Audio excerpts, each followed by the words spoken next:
Hi, my name is Hadley Marshall, and this is Nosferatu and Gender Norms, Women's Roles and Treatments Across Adaptation.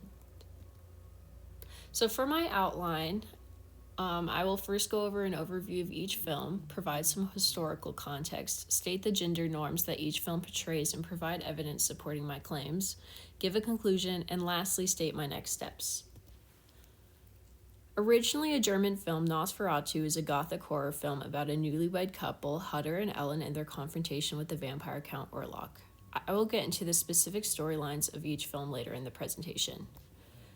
Nosferatu has been remade multiple times, but the 1922, 1979, and 2024 adaptations are the most popular, and each adaptation reflects the gender norms of its time, which begs the question, how do the 1922, 1979, and 2024 adaptations of Nosferatu reflect evolving gender norms through the portrayal of women's roles and their treatment? It is important to study this as Nosferatu acts as a primary source that helps us gauge the evolving societal attitudes towards women through time. Additionally, given Nosferatu is a film, it can offer different insights and perspectives than other mediums of information from its corresponding time periods. In the first adaptation, Thomas and his wife Ellen lived in Wisborg, Germany, and Thomas travels to Transylvania to sell Count Orlok, a vampire, a house, while Ellen stays back in their hometown and experiences terrifying night terrors. Ellen is left with Hutter's friend Hardin and his sister. Count Orlok ultimately brings a plague to the town of Wisborg and puts Ellen under a sexual trance that draws her in. Because of this trance, Ellen sacrifices herself, ultimately lifting the plague and killing Count Orlok.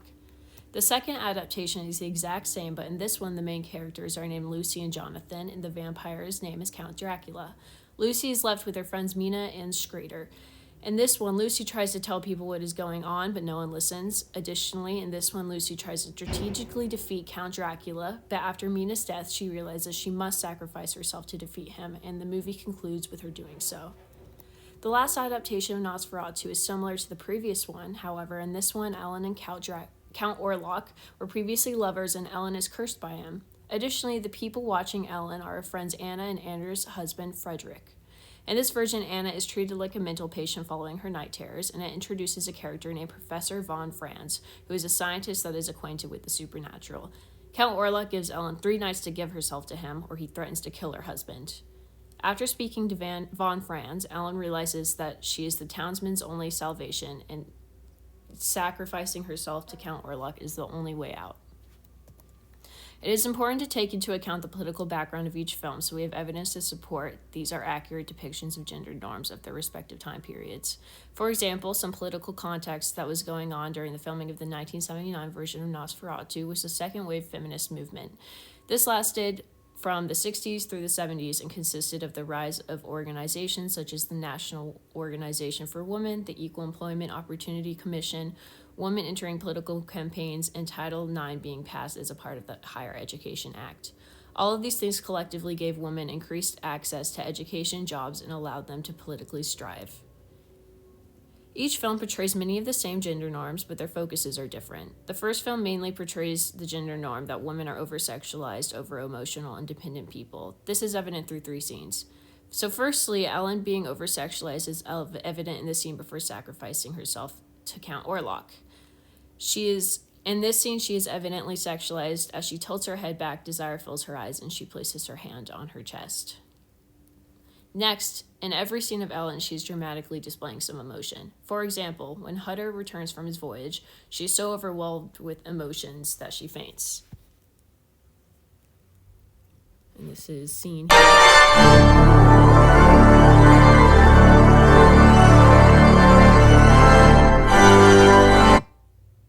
And this is just further evidence that she fainted.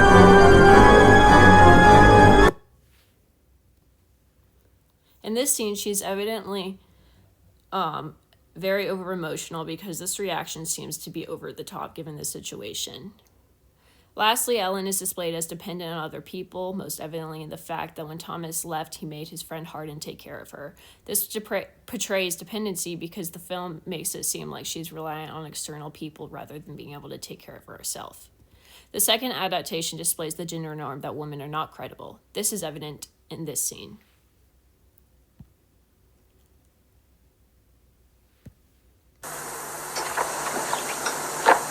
But my child, these are only the products of your imagination. You have read Jonathan's diary. You see what has happened to him. It's getting worse here every day. This portrays women as not credible based on how they are treated, because despite presenting Jonathan's journal as evidence, she is dismissed and treated like an untrustworthy source of information by a character named Von Hesling. Given she is evidence, this is likely due to her gender.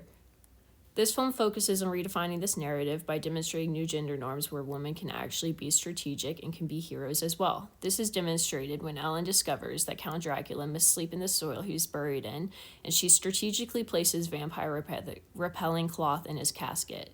Given Ellen is the female protagonist of this movie, this demonstrates that women can actually be strategic, contrary to previous norms. She is displayed as a hero because once her friend Mina dies, she says, "I now know what I must do," and then sacrifices herself to stop the wrath of Count Dracula. Evidently, she saw that people were dying, and that is what inspired her sacrifice. This portrays that women can be heroes too. The final adaptation of Nosferatu incorporates these norms but focuses on portraying the societal norms that women are quote-unquote crazy, mentally ill, and dramatic based on how Ellen was treated. For example, Ellen being treated like a mental patient is seen when Ellen is given her ether, a drug that puts people to sleep, just because she sleepwalked. This is an extreme reaction that would be warranted towards someone who is extremely mentally out of control, not to a normal circumstance such as this one. She was additionally treated like she was crazy because after other mental episodes, she was tied to a bed, demonstrating that she was seen as crazy when in reality she was just validly reacting to a curse. Frederick even had evidence of this curse, as Professor von Franz exposed it in a trance, but he still dismissed it and treated her as if she was crazy. Lastly, Ellen was worried something bad had happened to Hutter, and Frederick responds with, "I am most sensitive to your ardent nature and shan't reprove you further in this error of judgment." Here, Frederick dismisses her concerns as dramatic and implies that he will not keep correcting her in her inaccurate perception of reality, reflecting a societal norm that women are often dismissed on the account of being overdramatic.